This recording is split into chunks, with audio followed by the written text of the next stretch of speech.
Mr. Sugar. So if you guys want to check him out after the show, you can be sure to say hi to Sugar and Spice. Now, being a miniature donkey, she does have some very strict breed requirements.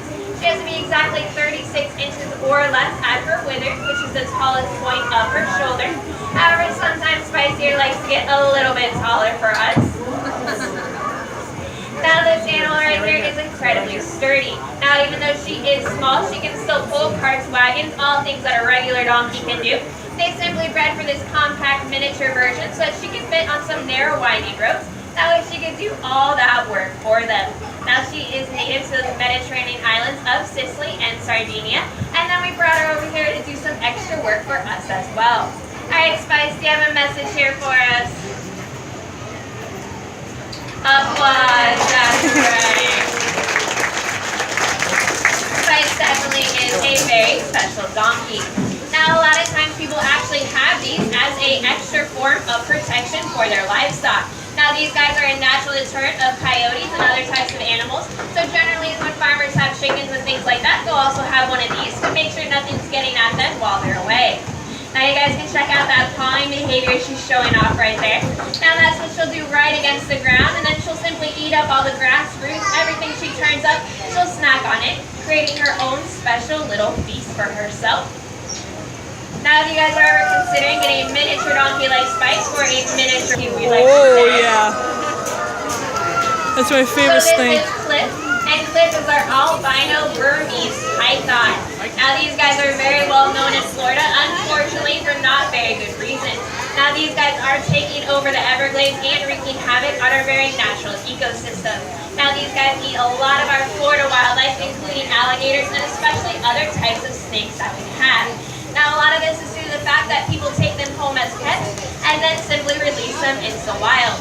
Now, when they're very small, they do look quite cute. However, Burmese pythons grow incredibly fast. Just in the first year and a half alone, these guys can grow to be about 13 feet in length. So you guys can imagine that they can grow to be about 20 feet in no time at all. Now, unfortunately, people also don't realize what exactly they eat. Now, when you do want to take home a pet snake, you also have to realize that you have to feed it other pets. Now, that does mean that these guys eat rats, rodents, mice, things along that nature. So you do have to be prepared for all of those things before you take a pet home. Now, something else to consider here is that if you guys ever do take home a pet, maybe even a Burmese python, realize suddenly that it is not the pet for you. You made a giant mistake. Please don't release it out to the wild. Now, you guys are very capable of calling animal control. Pia. And Pia here is a great horned owl. Now, great horned owls did originally get their name because of those feathers located right there on the side of her face. Now, they're obviously not horns. They're completely decorative. They don't really serve her any purpose, and they're called plumicores. Now, her ears are actually located much lower underneath that, and her right ear is lower than her left. Now, that sounds very strange, but that's done on purpose for these guys. It gives them a sense of triangulation. Now, what that also means, though, is that she hears something on one side first and then the other side secondly. Now, she knows that she can only hear that sound evenly in both ears when she's looking straight at that object, and then at that point, she can decide to go towards or away from it. Now, another feature she has that makes her such an amazing predator are her very large, beautiful yellow eyes. Now, her eyes are so very large, so that they don't quite work the same way ours do. Now, we're very easily able to move our eyes side to side, up and down, without turning our head. Now, Pia cannot do that. Those eyes aren't fixed in, so what that means is that in order for her to look at something, she just has to turn her head in order to see it. Now, great horned owls can turn their head about 3/4 of the round. That's 270 degrees, not quite a full circle as many people believe. Now, since she is able to turn her head a lot more than you and I can, she does have 14 neck vertebrae, whereas you and I are only going to have 7.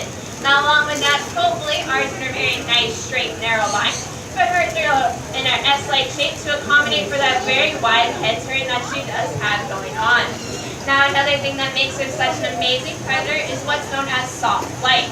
Now, as bull or macaw and a lot of the other birds, they have very thick flight feathers for getting up off the ground. You guys can hear them land, hear them fly, hear them when they push their wings.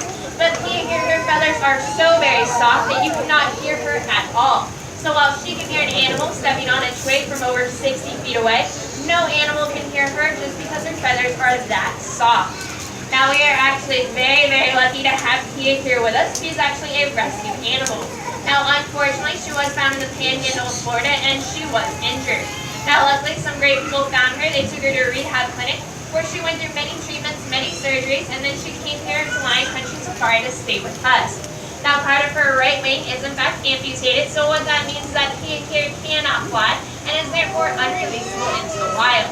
Now she's what we call an ambassador animal for her species, and she comes out here to teach you guys all about native wildlife. And now you guys know that if you ever find an injured animal, it's not the end of the world. You guys can call FWC, get it all the help it needs, and it can still have a very long, beautiful life, just like Pia here, right here with us at Lion Country.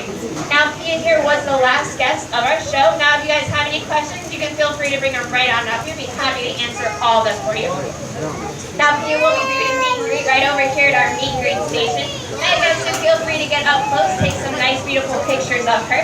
Now, please don't try to reach out and touch her. She would not enjoy